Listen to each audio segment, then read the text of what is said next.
Bonjour, je m'appelle Jean-Luc Noé, je suis formateur en sécurité routière.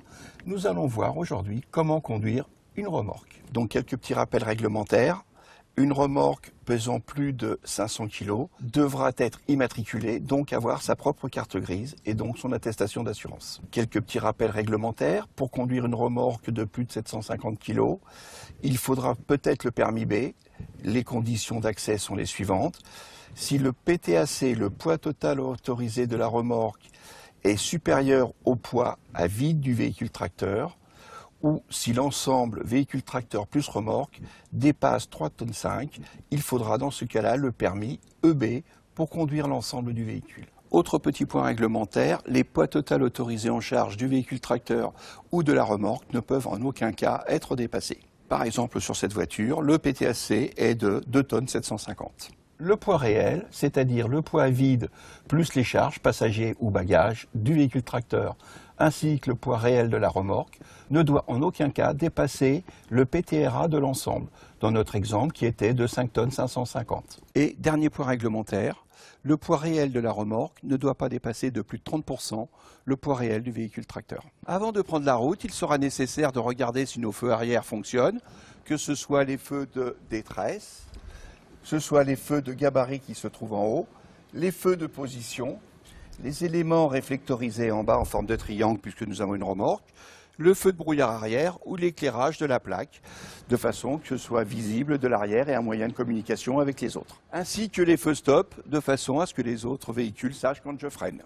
Lorsque l'on conduit donc une remorque, il va falloir faire très attention car les accélérations vont être plus délicates. Les freinages vont être aussi un peu plus longs, d'accord, et les capacités de dépassement vont être difficiles. Donc, au conducteur d'en tenir compte dans sa conduite. Lorsque l'on circule sur une autoroute à 3 voies, la troisième voie sera donc interdite aux véhicules transportant une caravane ou une remorque, puisque c'est un ensemble de véhicules qui fera plus de 10 mètres de long.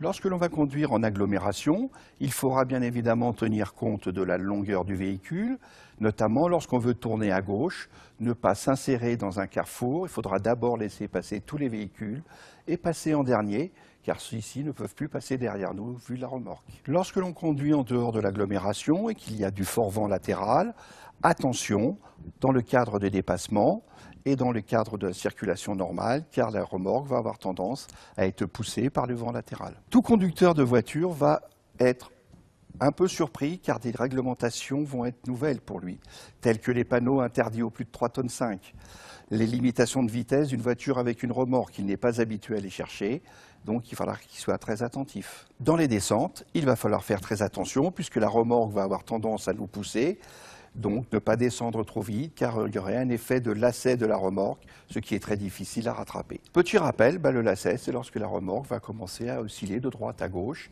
et donc va bien évidemment avoir une influence énorme sur la tenue de route du véhicule tracteur.